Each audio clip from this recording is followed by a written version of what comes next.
Yes, hello Kaushal. Welcome on Europedia platform and let's start your RAC snap for your BPSC interview for the post of lecturer in various polytechnic colleges of Bihar. So Yes, Kaushal, today you prepared RAC, refrigeration and air conditioning. yes, sir. So can you tell me something about the refrigeration cycle which we use in our domestic refrigerator? Or can you explain the working of domestic refrigerator? Domestic refrigeration में sir हम लोग VCRS cycle use करते हैं, vapour compression refrigeration system. इसमें हम लोग different components use करते हैं। इवेपोरेटर होता है, उसके बाद कंप्रेसर लगा हुआ होता है, कंप्रेसर के बाद कंडेंसर लगा हुआ होता है एंड एक्सपेंशन वाल्व लगा हुआ होता है। तो इवेपोरेटर का काम होता है जो भी हमारा फूड स्टफ है उसको वहां से हीट को एब्जॉर्ब करना। वहां पर रेफ्रिजरेंट होते हैं इवेपोरेटर में जो हीट को एब्जॉर्ब करते हैं। उसके बाद वहां से हीट को एब्जॉर्ब करने के बाद इवेपोरेटर में जो रेफ्रिजरेंट होते हैं वो वेपर में कन्वर्ट हो जाते हैं लगभग लगभग वो। उसके बाद फिर उसको कंप्रेसर में हम लोग सप्लाई कर देते हैं। कंप्रेसर में सप्लाई करने के बाद कंप्रेसर का काम होता है प्रेशर को इंक्रीज करना, टेम्परेचर को इंक्रीज करना। वहां से फिर वो कंडेंसर में जाते हैं। टेम्परेचर हाई होने की वजह से वो बाहर में हीट को रिलीज कर देता है, जो भी हीट उसके पास था। और फिर उसके बाद फिर वो सब कूलिंग अगर हो रहा है तो सब कूलिंग करके या फिर डायरेक्टली हम लोग एक्सपेंशन वाल्व के थ्रू एक्सपैंड करके फिर से इवेपोरेटर में आ जाता है वो। अच्छा, इसी में थोड़ा बहुत कंडेंसर मॉडिफिकेशन किसी किसी में होता है। आजकल जो डोमेस्टिक रेफ्रिजरेटर है, ओल्ड जो डोमेस्टिक रेफ्रिजरेटर आते थे उसमें कंडेंसर बड़ा ओपन होता था। इससे पहले तो ब्लैक दिखता था बाहर के साइड में। हाँ, अभी कंडेंसर हम कहाँ प्लेस करते हैं and how we reject heat in those refrigerators? I think वो वॉल के बीच में ही, आई थिंक, श्योर तो नहीं हूँ बट वॉल के बीच में आई थिंक वो फील कर देते हैं। बट श्योर नहीं हूँ सर, बिकॉज कुछ डिस्टेंस, कुछ गैप तो बना कर रखते हैं वॉल से। पहले तो वो ओपन दिखता था बट अब अंदर ही लगता है इंक्लूड रहता है। कुछ बीच में जो गैप होता है उसमें रहता है। श्योर नहीं हूँ सर। फायदा है उससे?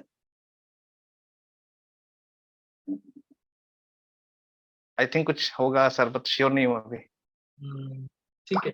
अच्छा, एक एनर्जी एफिशिएंसी रेशियो होता है पूरे yes sir. Refrigerator. If you are going to purchase any kind of refrigerator in market, you will find some EER over that refrigerator. SER, वो क्या होता है एसईआर?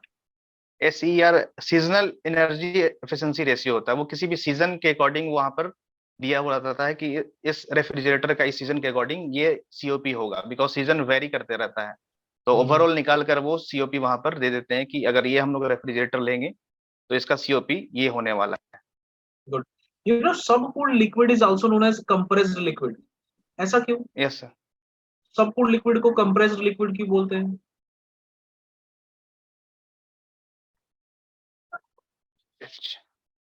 1 minute sir. हाँ हाँ, टेक योर टाइम।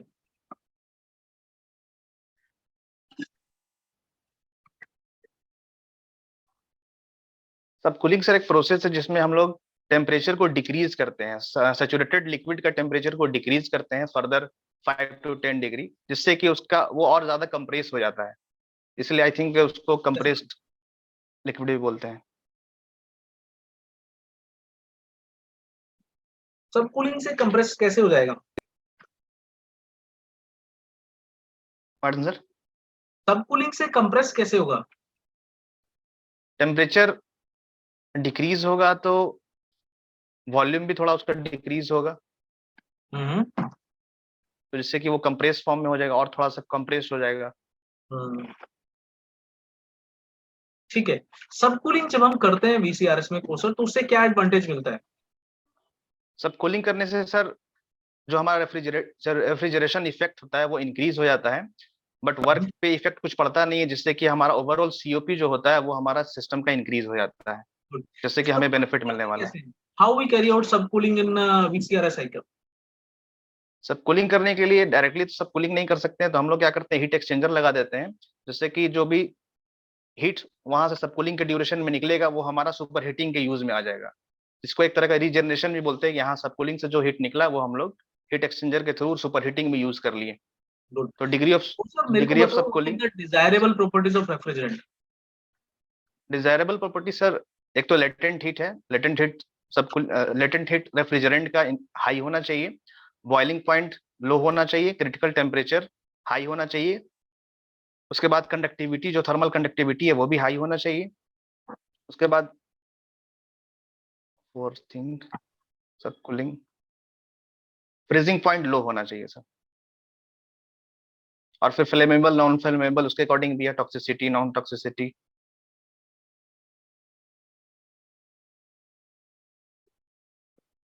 ठीक है।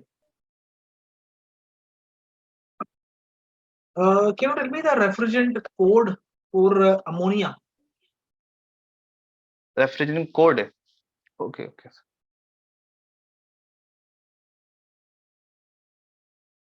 Ammonia 717 sir. 717। यस तो sir. Ammonia का जो है वो मेल्टिंग पॉइंट कितना रहता है? मेल्टिंग पॉइंट ऑफ अमोनिया, हाँ, या आप बताओ मेरे को उसका boiling point of ammonia. Not sure sir. अच्छा, ammonia we use in our cold storage plant. Yes sir. So what are the properties actually which which gives us advantage of using ammonia as a refrigerant in cold storage plant? Ammonia has good high latent heat of vaporisation, जिसके वजह से हम लोग less mass flow rate में भी हम लोग वहां पर ज्यादा वहां पर रेफ्रिजरेशन इफेक्ट हम लोग गेन कर लेते हैं। Acha, suppose in cold storage plant we use multiple levels. It's yes a sir. kind of multi-story building where we put our so many foodstuffs like potato or other uh, items, okay, just to freeze. Yes, So where it is good to place the air, the evaporator, at the top of the that building or at the bottom of the building, and why? Evaporator को हम लोग top पे ही रखते हैं, because वहां से हम लोग को कोल्ड एयर ही सप्लाई होता है। कोल्ड एयर का डेंसिटी हॉट एयर से ज्यादा होने की वजह से वो ऑटोमेटिकली वो नेचुरल सर्कुलेशन उसका ऊपर से नीचे की तरफ हो जाता है। तो जनरली जहाँ But पे एसी भी हमें। so you visited any cold storage plant? No sir. Okay. तो आपने बताया नेचुरल सर्कुलेशन, यस, तो कैसे काम करता है? How natural circulation works? That is a kind of convection और व्हाट?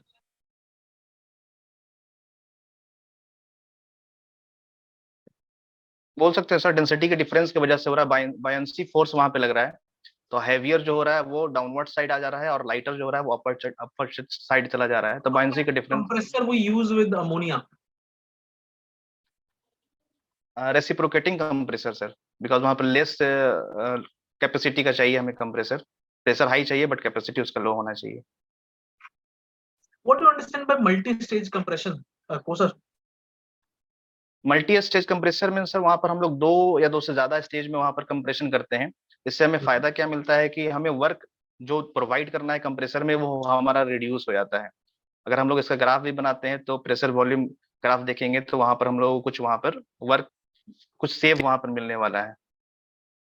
अच्छा, can you derive an expression for the volumetric efficiency of compressor? Expression तो सर पता है बट ड्राइव डेरिवेशन नहीं है, आइडिया है। डेरिवेशन नहीं आता आपको? Definition sir, actual volume at the entry of compressor divided by theoretical sweat volume। चलो एक्सप्रेशन लिख के एक्चुअल दिखाओ। Just tell me on what parameters it depends, volumetric efficiency.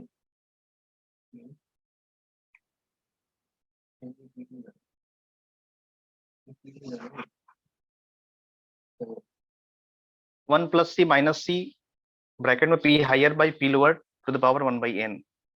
एक तो हमारा क्लियरेंस रेशियो पे डिपेंड करता है सर, और हायर प्रेशर और लोअर प्रेशर पे डिपेंड करता है उसका रेशियो क्या है। और एन जो है हमारा, Means with the increase in pressure ratio, the volumetric efficiency is going to decrease. जैसा अगर प्रेशर रेशियो हमारा इंक्रीज होता है तो वॉल्यूमेट्रिक रेशियो डिक्रीज हो जाएगा। जैसा कि हम लोग इवेपोरेटर का प्रेशर अगर लो कर दें या फिर कंडेंसर का प्रेशर हाई कर दें तो उस केस में हमारा वॉल्यूमेट्रिक एफिशिएंसी कम होने वाला है। ठीक है। What do you understand by Electrolux refrigerator? Electrolux refrigerator एक तरह का रेफ्रिजरेटर साइकिल है जिसमें हम लोग पंप को रिमूव करके वहां पर 3 फ्लूइड यूज करते हैं। फर्स्ट हमारा अमोनिया होता है, सेकंड हाइड्रोजन होता है, और थर्ड हमारा वाटर होता है। अमोनिया एक रेफ्रिजरेंट की तरह यूज करते हैं, वाटर एब्जॉर्बर की तरह यूज करते हैं, और हाइड्रोजन का काम है पार्शियल प्रेशर उसका डिक्रीज करना, अमोनिया का पार्शियल प्रेशर को डिक्रीज कर देना, जिससे कि वहां पर इवेपोरेशन प्रोसेस इजिली हो जाता है। ये हमारा नॉइजलेस प्रोसेस होता है, यहाँ पर कोई भी मूविंग एलिमेंट यहाँ पर इसमें साइकिल में नहीं होता है। So have you seen any kind of Electrolux refrigerator?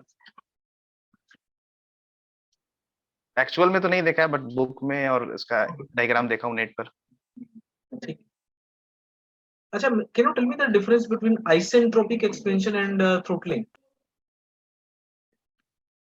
Isentropic expansion, अगर हम लोग टरबाइन यूज कर रहे हैं और रिवर्सिबल है, वो कम्प्लीटली रिवर्सिबल है, तो वहां पर जो एक्सपेंशन होगा उसको बोल देंगे आइसेंट्रोपिक एक्सपेंशन हो रहा है, जैसे कि हम लोग ब्रेटन साइकिल में यूज करते हैं। और वीसीआर साइकिल में हम लोग थ्रोटलिंग यूज करते हैं, अगर रिस्ट्रिक्टेड पासेस से अगर फ्लो हो रहा है और वहां पर एक्सपेंशन हो रहा है तो वो थ्रोटलिंग हो जाता है। तो थ्रोटलिंग एक तरह का इरिवर्सिबल प्रोसेस होता है, और आइसेंट्रोपिक जो हम लोग एक्सपेंशन कर रहे हैं वो कम्प्लीटली रिवर्सिबल, अगर हम लोग फ्रिक्शन वगैरह को हटा दें तो कम्प्लीटली रिवर्सिबल उसको बोल सकते हैं। What do you understand by adiabatic saturation?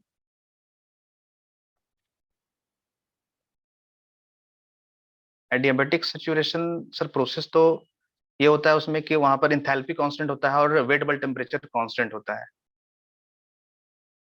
Mm-hmm.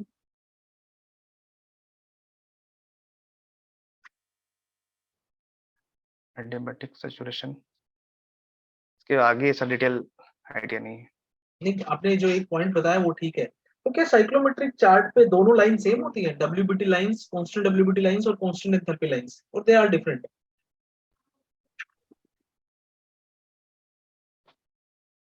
वैसे हम लोग जो साइकोमेट्रिक यूज करते हैं वो साइज कम होने की वजह से उसमें हम लोग शो एक ही लाइन से करते हैं दोनों को, बट एक्चुअल में बोला जाता है कि थोड़ा सा डिफरेंस हो सकता है अगर हम लोग लार्जली उसको बनाए तो। ठीक है। व्हाट इज रिलेटिव ह्यूमिडिटी को sir? Relative humidity is a mass of vapor in moist air at a particular temperature and volume to the mass of air at the same temperature and volume at saturation condition, mv by mvs। मतलब vapour का जो मास है normal condition में और vapour का मास saturation condition में, तो उसका रेशियो को हम लोग बोलते हैं रिलेटिव ह्यूमिडिटी। ठीक है। लास्ट क्वेश्चन है आपसे, what is bypass factor? Bypass factor sir हमें एक लॉस को रिप्रेजेंट करता है, जो अमाउंट ऑफ एयर आ रहा है जो कांटेक्ट में नहीं हो रहा है। It is a fraction of amount of air which is not in coming in contact with heating coil और cooling coil, is known as bypass factor. कुछ एयर हमारा उसके कांटेक्ट में नहीं आता है, वो डायरेक्टली हमारा आगे फ्लो हो जाता है, तो उसी का जो लॉसेस हो रहा है उसी को हम लोग बोलते हैं बाईपास फैक्टर, कितना वो नहीं कर पा रहा है। ठीक है, ठीक है क्वेश्चन, अभी मैं आपको फीडबैक दे देता हूँ।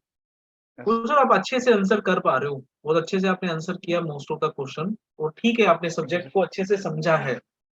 आई asked you some of the even direct और basic question from this subject. जो आप ऐसे ही क्वेश्चन फेस करने वाले हो, they are not going to ask you very much advance level question, they are going to ask you whatever there in the curriculum of BTech, है ना, BTech yes, level पे जो हम पढ़ते हैं। तो थोड़ा बहुत वो आपको प्रेजेंटेशन स्किल आपका अच्छा है, आप इंटरेस्ट लेके, ऐसा लगता है कि you are putting efforts actually in satisfying the interviewer. तो yes. बहुत अच्छा लगा मेरे को, आपने जो ओवरऑल आपका जो इंटरेक्शन रहा, आपने अच्छे से उसको आंसर किया। थोड़ा सा इस वीडियो को दोबारा देखना and further you need to think कि आप इसको कैसे और फर्दर इंप्रूव कर सकते हो। ठीक है, तो मेरे ख्याल से आप ठीक डायरेक्शन में प्रिपेयर कर रहे हो क्वेश्चन, ऐसे ही करोगे तो definitely will be able to get through this interview, है ना? yes. ठीक है, तो प्रोडक्शन का पढ़ते सिर्फ रहो। मुझे करना है सर, प्रोडक्शन का नहीं कर पा रहा हूँ, उसका करना है। प्रोडक्शन भी करो, क्योंकि कई बार क्या होता है ना इस तरह के इंटरव्यू में, इंटरव्यूअर कहीं से भी पूछ लेता है, प्रैक्टिकल डेली अब वो लाइफ। मेरा एमटेक भी प्रोडक्शन में, इसलिए उसका स्नैप देना जरूरी है सर मुझे। वो करो आप, प्रोडक्शन फिर आपको सर वो करना। क्वेश्चन का सर आंसर, फ्रीज के पीछे कंडेंसर वाला जो क्वेश्चन था, कौन सा?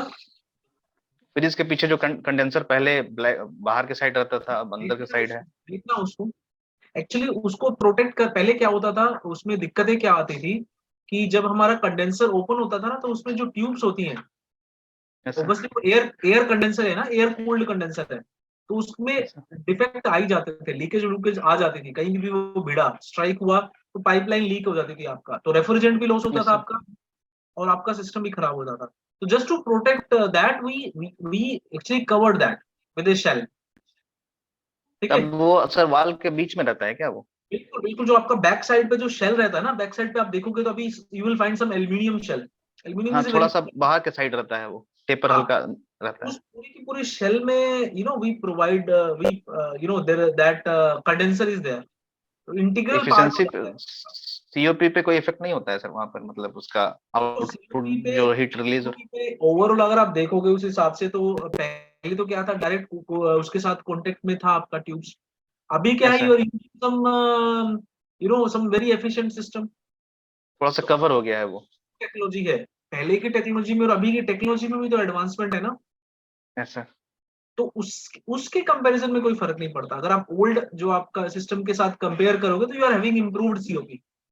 ओके, ओके तो अब ओके उसमें हम क्या करते हैं, that further you can explore okay कि जो सिस्टम होता है तो वो भी एयर कूल्ड। अब उसमें किस तरह से हम पासेजेस बनाते हैं so that effectively we can reject heat to the condenser. और ऐसा एक और फायदा होता है, अगर आप थोड़ा देखोगे, एरिया हमने बढ़ा दिया है। अभी जो आपका कंडेंसर कोयल है ना, वो जस्ट पहले क्या था, लिमिटेड था, बहुत थोड़ा पार्ट होता ऐसा था, बैक साइड में था। अभी क्या है, वो पीछे का बहुत बड़ा एरिया है। And even at the top of the condense refrigerator also you will find, वहां से भी ऐसा अगर रेफ्रिजरेटर के टॉप पे टच करोगे ना, यू विल फाइंड कि वो बहुत हॉट है, वहां से वो हीट लॉस कर रहा है। Are you getting? हाँ, एरिया सरफेस एरिया उसका इंक्रीज हो गया पहले कंपैरिजन में, वो तो हीट सर्विस ट्रांसफर इंक्रीज ही होगा। Now the entire tubes are protected. ऐसा तो वो थोड़ा सा पॉइंट ओके मेंशन कर सकते हो। सीजनल एनर्जी एफिशिएंसी रेशियो आपने बहुत बहुत ठीक बताया, that is the average COP of a particular season. ऐसा बिकॉज सीओपी वेरी करता है, उसमें ये पॉइंट आप मेंशन कर सकते हो sir, COP varies actually with the atmospheric conditions. In okay winter we get higher COP, summer में सर सीओपी कम मिलता है। So that's why we define some average COP of a refrigerator or air conditioning system, that is known as seasonal energy efficiency ratio. ठीक है, चलो ठीक है ठीक सर, है, गुड लक, ठीक बेस्ट है of sir, luck for thank you sir, final. Thank you sir.